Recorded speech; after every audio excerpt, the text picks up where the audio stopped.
Everyday Use by Alice Walker. Introduction. Everyday Use by Alice Walker is a fictional story analyzed years over in academic and professional circles from an initial collection of In Life and Trouble.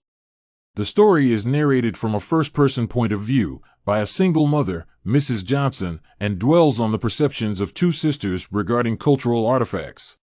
Maggie has a shy personality, but Dee represents a pretentious native African identity. Throughout the story, Walker develops a deep criticism of postmodern ideals through symbolism, with the story's meaning going deeper than the surface analysis, because even the title Everyday Use is a representation of whether cultural heritage should be preserved and used on an everyday basis or not. The quilt is especially mentioned as a representation of culture and heritage, especially when Dee wants to hang the quilts. She has essentially removed the artifacts from their everyday contextual meaning and creates some form of symbolic representation of the quilts. This study therefore identifies their points, in that Walker seeks to convey the principle that art is a living and breathing part of its origin, a significant cultural possession, and a critique of the postmodern treatment of cultural art. Analysis. The story asserts that art should be valued in the context of its cultural and heritage origin. The quilt is strategically used in the story as a representation of cultural art, and its existence has a rich cultural significance. The quilt is later depicted as inseparable from its culture because the historical trace of the quilt essentially represents the history of the Johnson family.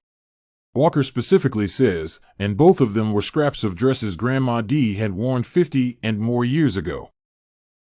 Bits and pieces of Grandpa Gerald's paisley shirts and one teeny faded blue piece that was from Great-Grandpa Ezra's uniform that he wore in the Civil War.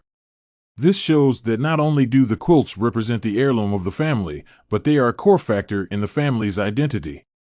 The gist of this symbolism is that, not only is the quilt a representation of the Johnson culture, but also an inseparable element from the culture itself.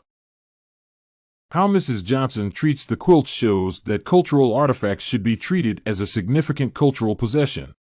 Dee, on the other hand, views the quilts as financially and aesthetically valuable. When Dee realizes her mother intended to give them to Maggie, she exclaims that they were priceless. Dee further adds that Maggie has the capability of wearing them every day, something that she did not think was right for the quilts, implying that she viewed the quilts as an object instead of an item that should be used on a daily basis.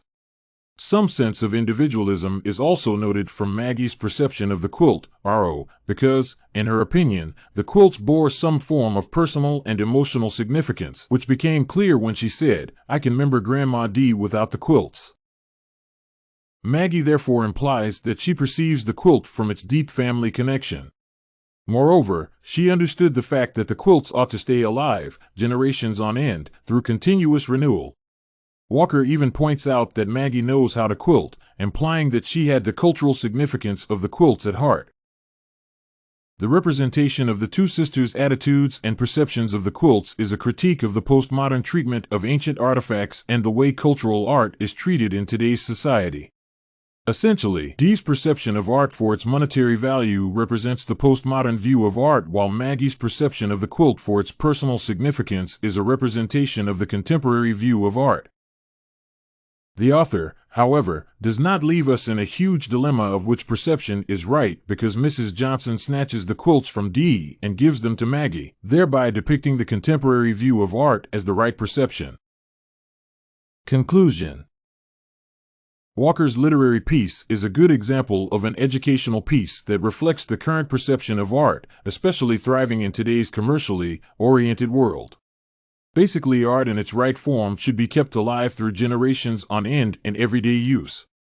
This literally can be perceived through the short story, but should be perceived in a symbolic manner as a facet of conventional art. Walker therefore shows that the true significance and meaning of art that can only be traced back to the culture or the root it came from. This is contrary to postmodern use of ancient artifacts as an object to be observed by future generations, as Dee tries to express. Walker therefore shows that cultural artifacts should be used as a significant cultural possession and be kept alive through generations. Moreover, she didn't write the piece with the intention of being microscopically analyzed or quantified monetarily. Her literary piece, despite being written in past decades, was meant to be explored, investigated, questioned, and even debated by today's commercially driven society where culture is slowly fading away, and postmodern values are quickly catching up. In summary, the author says that cultural artifacts with a special reference to the quilt should be put into everyday use.